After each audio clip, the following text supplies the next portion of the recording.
Welcome back to the Healthy with Heartland podcast. My name's Justin. I am your host, also joined with your favorite co-hosts and creative directors, Simon and Shannon. How are we feeling today? How's it going, Heartland fam? It's a sweltering, healthy day here at Heartland. At least we're in the air conditioning. It's hot and we're not complaining. Not at all. Yes. Summer is here. Vitamin D is free. It's amazing.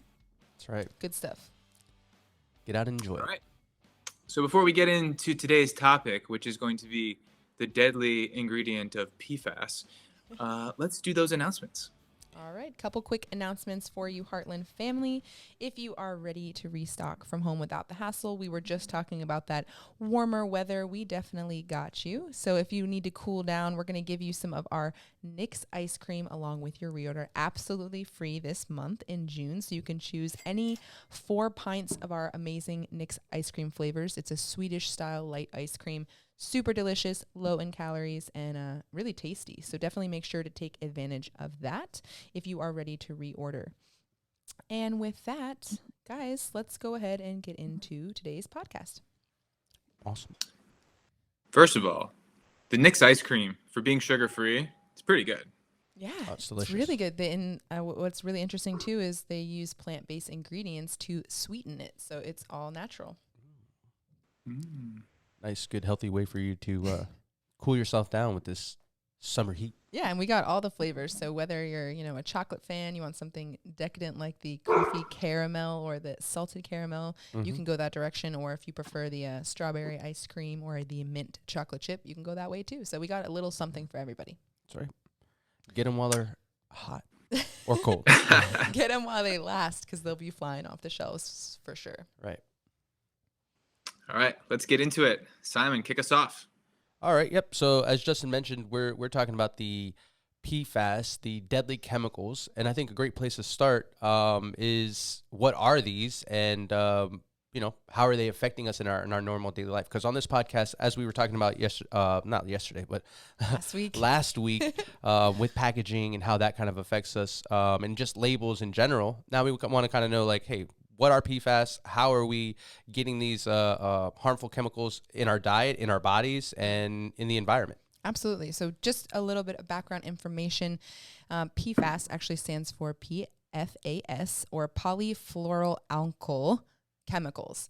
So that's a mouthful for Try sure. saying that 5 times fast. And there's a bunch of different versions. So you'll see many acronyms kind of explaining, what they are, but they're a group of chemicals. They're also known as per-fluorinated chemicals, or PFCs. They're called emerging contaminants because right now we are still studying them. We don't know a lot about them. And secondly, they're called forever chemicals because they don't break down in the body or in the environment. And yeah, so it's very interesting, and we thought, maybe it would be an interesting topic to kind of cover. And yeah, let's get into a little bit more about, where you can find them, what we don't fully understand about them yet, and then maybe talk about some ways to avoid them. Yeah. All right. So let's see. So a couple places that you can find them. They're present in our water, our soil, our air, and our food, as well as materials found in our homes. So some of the more common ones would be like drinking water, wells, public water, which is why we talk about the importance of, filtering your water and knowing, the stuff that's found in your water. And I believe there's a site which Justin mentioned previously where you can go and actually check, the chemicals and the things that are coming up in your water. Oh, yeah.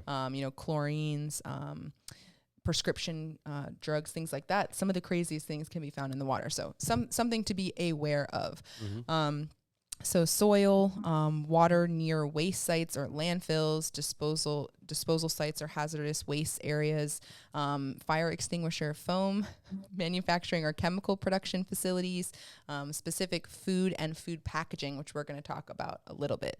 So more specifically, Consumer Reports, as I'm sure you guys are familiar with, they tested over 100 different food packaging products from U.S. restaurants, fast food stores, and supermarkets that we're all pretty familiar with, and they found dangerous PFAS chemicals in many of the products, including but not limited to paper bags for French fries, wrappers, paper plates, salad bowls, and molded fiber bowls and things like that. So lots of different things.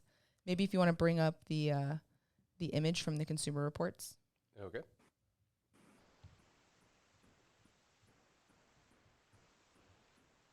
That one right here? Yeah. Yeah, so we just wanted to talk about, food packaging and how, that specifically can affect you. Yeah. So, yeah, I mean, as you mentioned, basically in the environment, I mean, as you look at this, photo here, it's obviously from the environment getting into your body, but then also from the packaging that is in food. I mean, did you mention where it actually was invented? No. So it was invented in the 1930s. 3M was the manufacturer, and they created it. So products like Scotch Guard, similar things like that. But that's where it started. But it's morphed into, much more than just that. And like we mentioned, it's used in a variety of different products in manufacturing. Yeah. Okay. But yeah, so it's basically coming from the packaging and the food, and I guess you're absorbing it into, how are you actually, like, how does that actually happen, Shin? Yeah. I mean, like through digesting it, like if you're eating something out of that specific packaging or container, those products and those chemicals can leach into whatever food it is that you're eating or consuming, and then that gets into your body. They more specifically found it in the blood, and that it doesn't like break down or like dissolve or remove itself from the blood. So right now, one of the things they're trying to find is like, how do they get rid of it? How do they disintegrate it? How do they get it and remove it from the water? A lot of different things. But the one thing that they do know for sure is that it does not break down. So that's pretty scary. Yeah. And it says like the chemicals can migrate into the food and other products like we just mentioned. And in things like household products like carpets, they'll leave like that kind of PFAS dust in the air. So it can also be breathed in as well in terms of you being able to ingest it. Okay. Yeah. So just by touching the package or by touching these paper, because I mean, a lot of it is in the paper. Yeah. Or like receipts, something like that, right? Well, yeah, they talk too about like the food that's wrapped in something like a burger or like French fries, though that paper, yes, can leach into the product. What was the other one you mentioned? I mean, it was just the packaging, but then, I mean, from packaging, I mean, it's not just in the food packaging, it's also in your cookware and nonstick cookware, other household products. It's found in like a lot of different things. They use it for manufacturing, so it's found, like I mentioned, in the fire extinguisher foam. Yeah. Like rugs with like Scotch Guard and stuff like that. So yep, things that you're just like spraying chemicals on to protect them. Anything that has like a durable or like water resistant coating. So even like cosmetic products, they'll like water resistant makeup that can have the same thing, or like clothing that's water resistant or durable to liquids, that can have it as well. Okay. Yeah, so it's in a range of different products. Yeah. It's like just added to the list of volatile organic compounds that, come from all different directions. Even like the furniture that we buy at off gases in our house, it's kind of like the rug. I mean, that stuff, that's why you got to do the air and the water. It's like they're finding the microplastics in the blood as well. And it doesn't come just from drinking out of a water bottle. It also comes from microplastics just coming in the water into your house. Yeah. So, gotta filter it.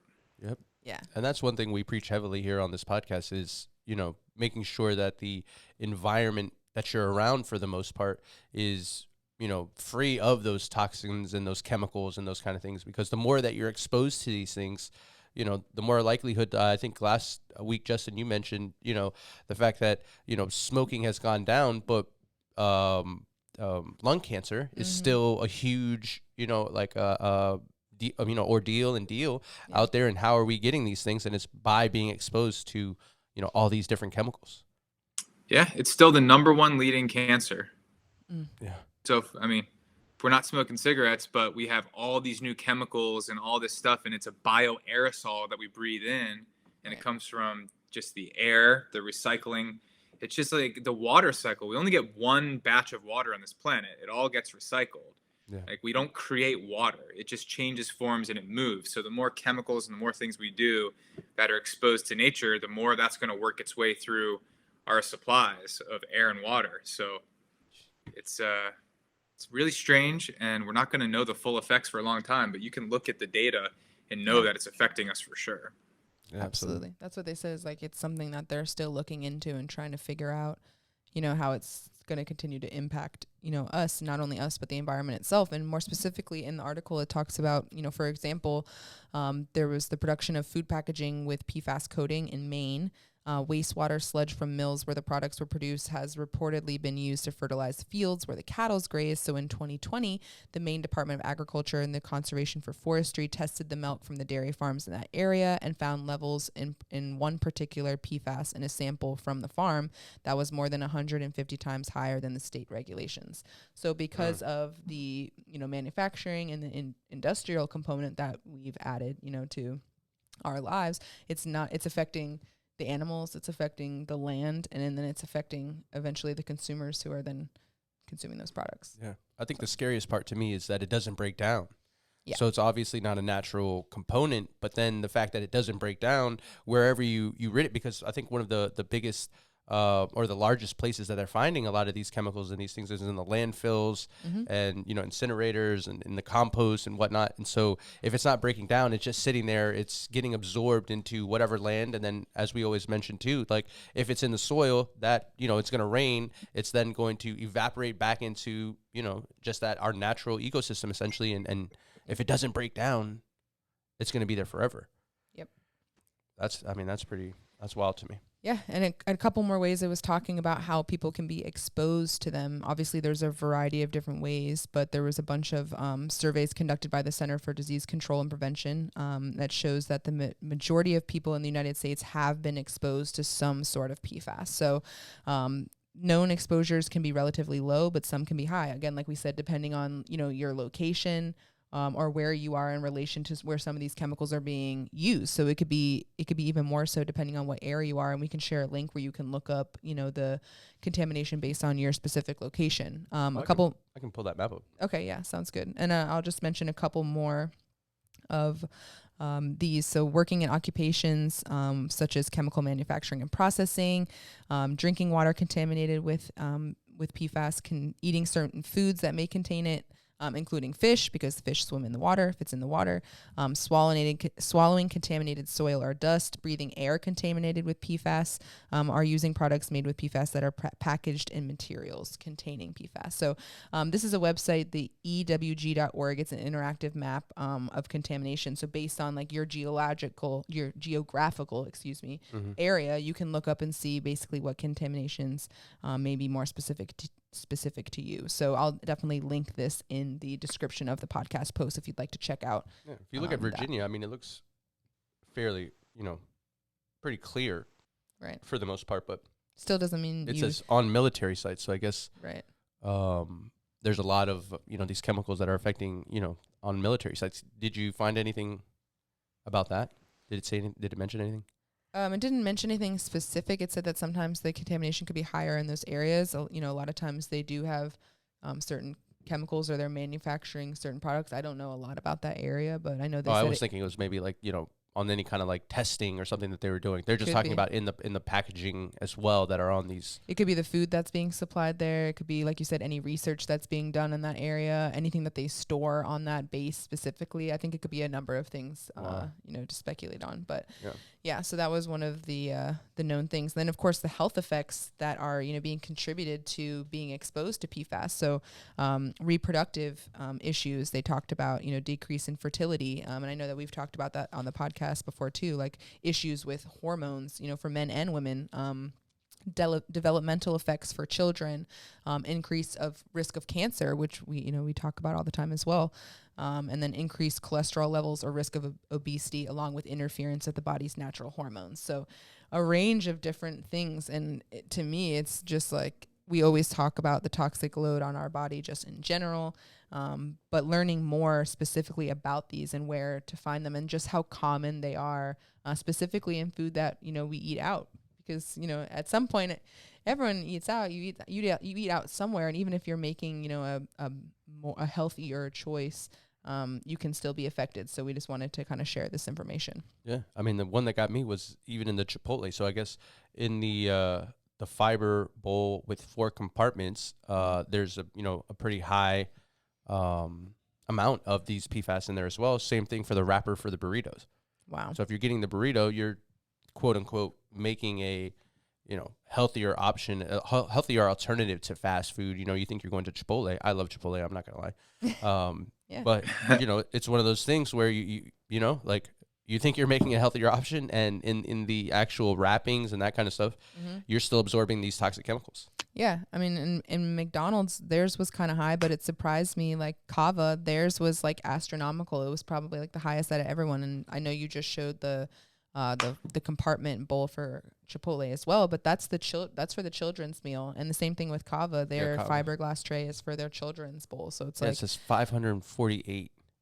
So I guess parts per million. Yeah, parts per million. Man, Chick-fil-A, it's going to break some people's hearts right there. I know. Yep. The wrapper for the sandwich wrap. Yeah, and they have everything on here. Chipotle, Five Guys, Burger King, Checkers, Arby's, Kroger, Trader Joe's, Panera, Roy Rogers, Shake Shack, Whole Foods is on here. The container for their soup is something that they said that did contain some PFAS. Oh, Panera?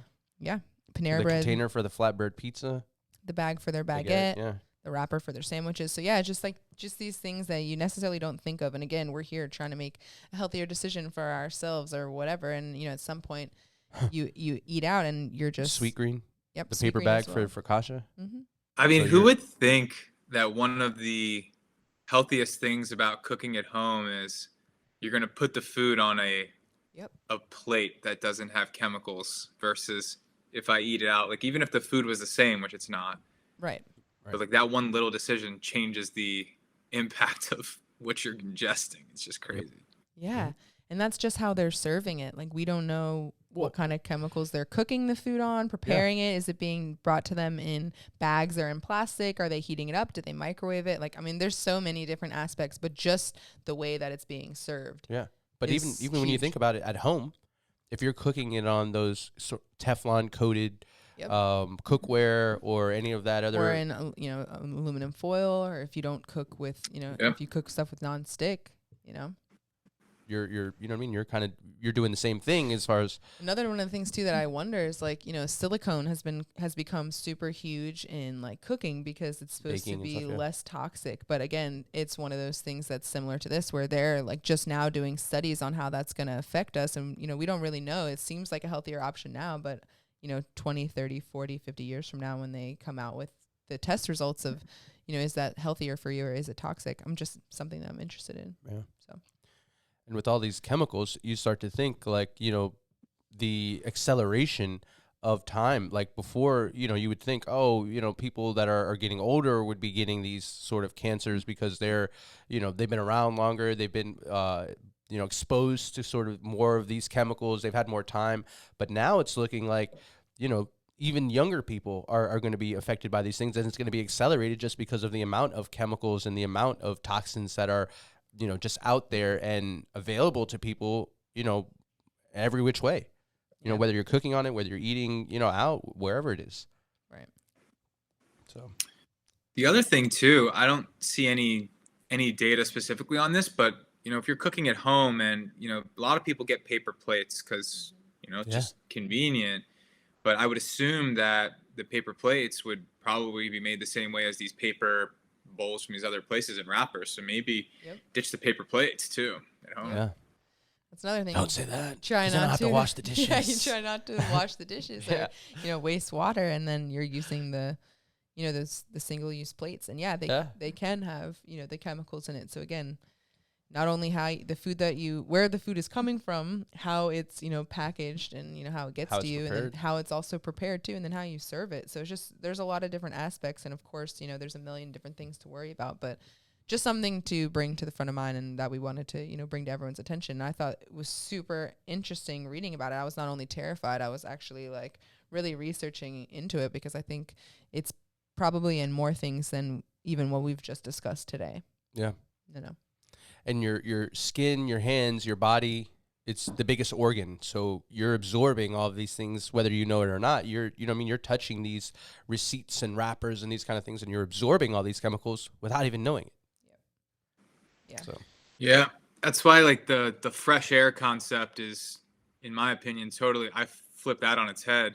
The amount of pesticides and stuff being sprayed in the neighborhoods and all the fertilizers, chemicals, all that stuff being absorbed in the rain cycle. There's so much pollution and all of that in the air. I mean, I protect my indoor air quality.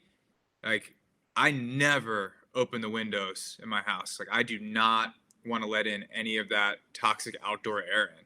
It's so counterintuitive, but I run air purifiers like crazy in this house, and I don't open the windows, doors. I mean, it's like if we leave, it's in and out. Like I protect the indoor air quality, like there's a moat around my house. Yeah. I mean, as you should.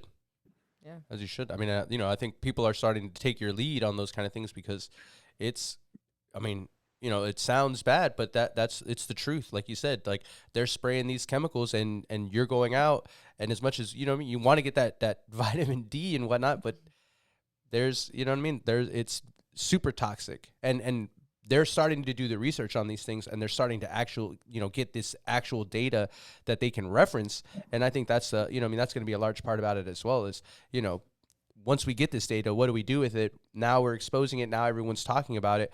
What's the next course of action?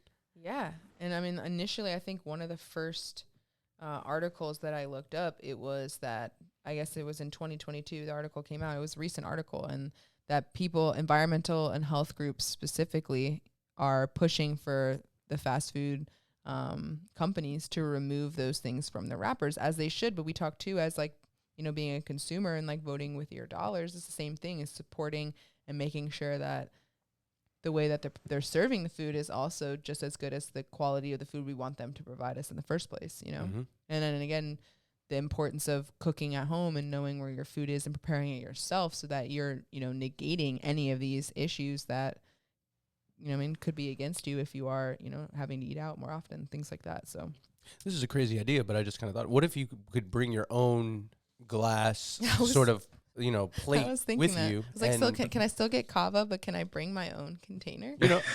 Maybe they should. But Justin said it. He's like, yeah, you bring the container, but still, you don't really know like what's in the food. You don't really know the quality of the sourcing. Those that's true. Well, at the end of the day, you are never gonna get rid of it, right? 100%. Like I'm still gonna go outside and breathe in air outside, just like everybody else. Yeah. But it's about toxic load. So if I know I'm gonna sleep in this house for 8 hours a night, I'm going to run air purifiers and make sure I get really clean air for at least 8 hours of the day.